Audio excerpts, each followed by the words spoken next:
Magandang araw sa inyo lahat mga amigo. Welcome po sa aking YouTube channel, Abibay Mini Sounds.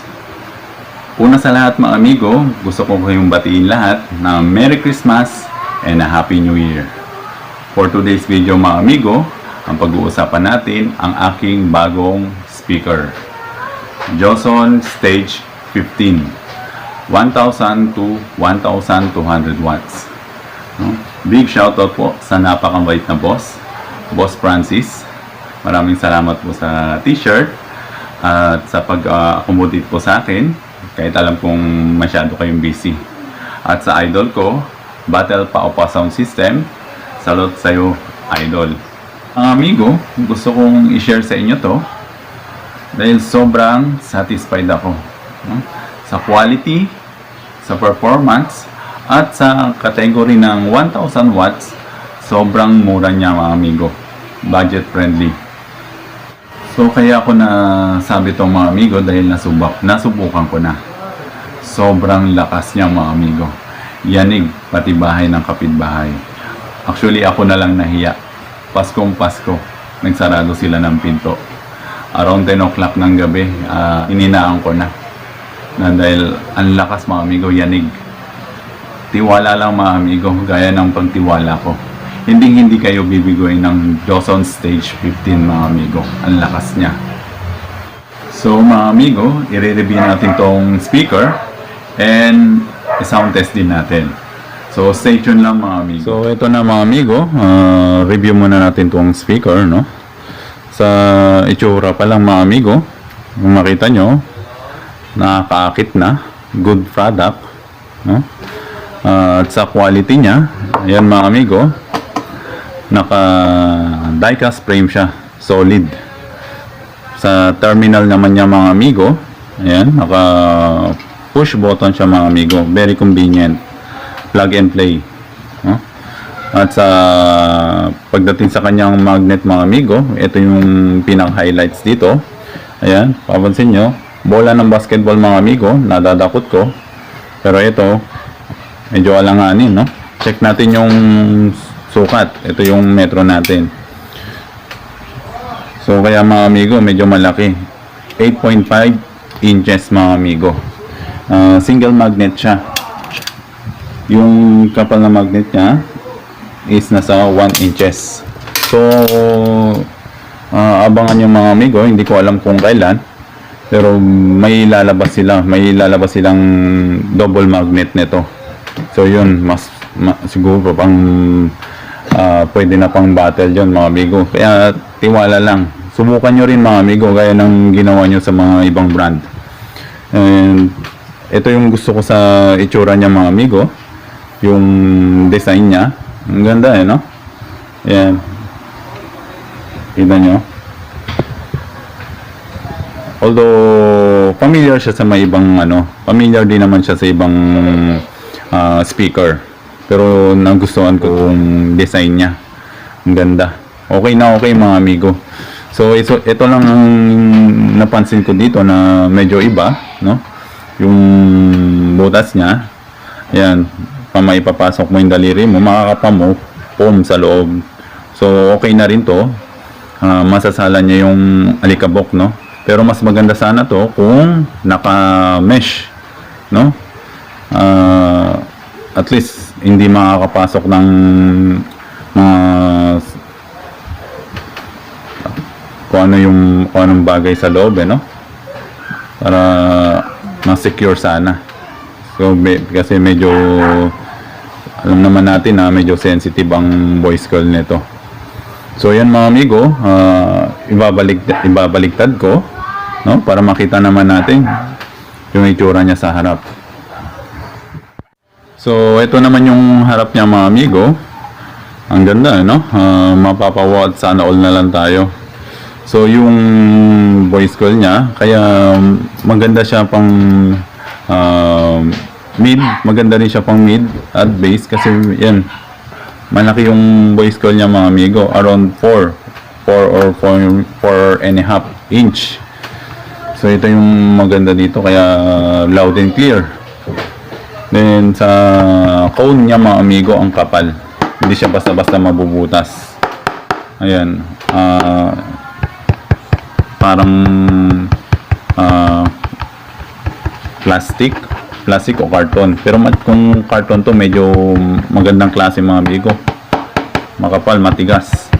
Then ito naman sa dito naman sa kanyang ano, okay na okay din, no? Ang lambot niyang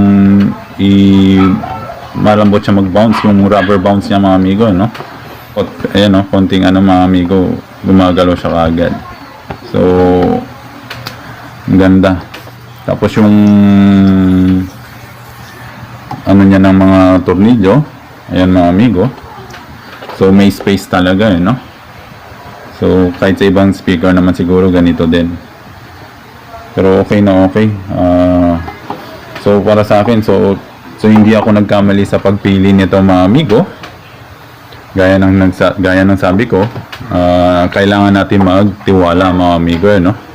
Kasi yung ibang brand naman kasi kaya na nire-recommend na nila dahil sa matagal na. Ito kasing Joson is bago pa lang, pero quality siya mga amigo. Kaya gusto ko i-recommend din to. Gusto ko rin subukan nyo rin tong brand na to.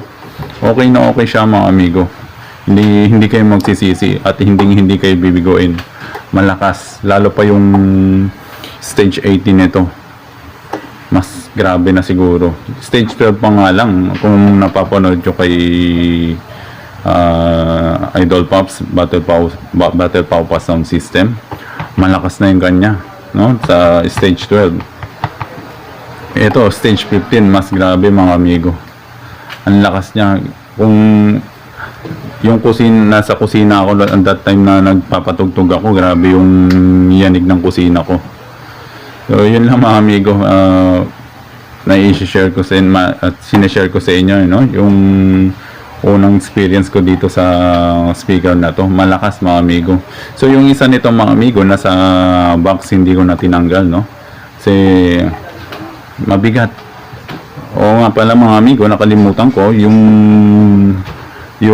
weight nito mga amigo, nasa around 10 kilos.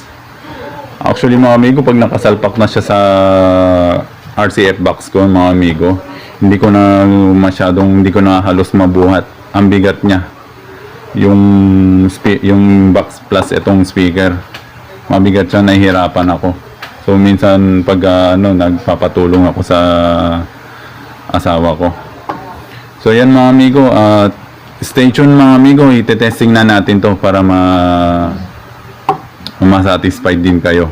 Makita nyo rin mga amigo. Alright mga amigo, sound check na tayo, no? Explain ko muna yung setup natin. So yan, yung dalawang RCF natin mga amigo. Diyan nakaload yung stage 15 Hoson, 1000 to 1200 watts. Tapos yung gumamit tayo ng dalawang D12 na for mid-high natin mga amigo, no? Tapos punta tayo dito sa setup. So mixer, going to equalizer, at dual at dalawang amplifier, no? Isang ACLX20 ang magdadrive para sa stage 15 na Ozone, then para sa mid-high natin yung integrated amplifier. So ang connection nito mga amigo, nag-link ako sa ACLX20, no? Yung integrated amplifier natin. So yun mga amigo, sound check tayo. Credit to the owner of music, Sir Boss Lodi. Yan. Taas natin.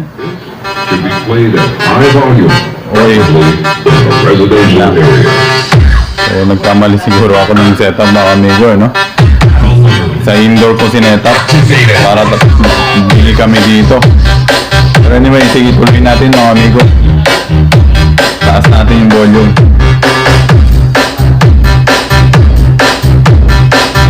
Lakas mga amigo.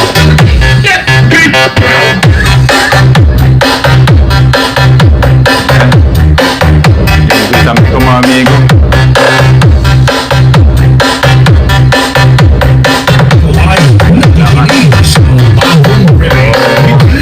patayin ko yung patayin ko yung mga amigo. Yan mga amigo, naririnig ko yung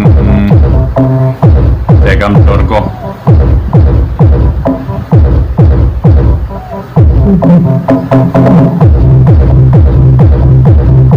Ang lakas mga amigo. Kita niya yung volume ng ano natin mga amigo. Well, naka stereo connection to mga amigo.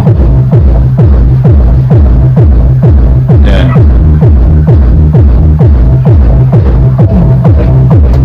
Mga amigo.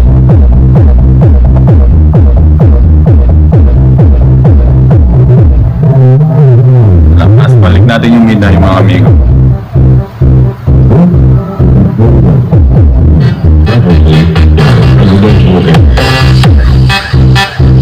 Yan.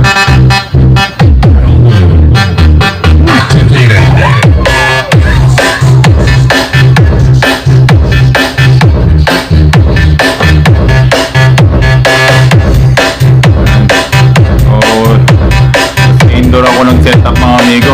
Yanig yung second floor. Tumutunog yung plywood.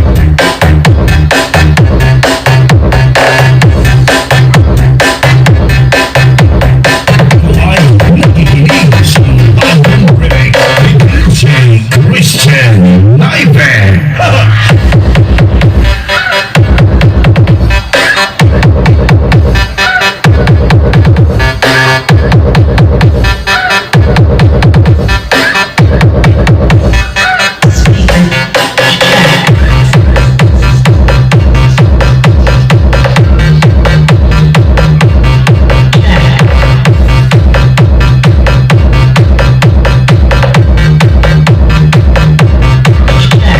So yun mga amigo, kung bago kayo naligaw sa aking channel, hinihingi ko po niyong support ha. Please like and subscribe. And pakiclick na rin ang notification bell para ma-update kayo sa susunod na video. Nightmare. So yun mga amigo, hanggang dito na lang ating sound check, no? So yun nga, sa indoor tayo nag-set up mga amigo. Dapat pala sa nakalabas to, pero try natin sa New Year, no? Yan, malalaglag na pala yung D12 natin. So yun mga amigo, maraming salamat sa panonood. Sana na satisfied kayo. Malakas siya mga amigo, lakas. So hanggang dito na lang mga amigo. Maraming salamat po.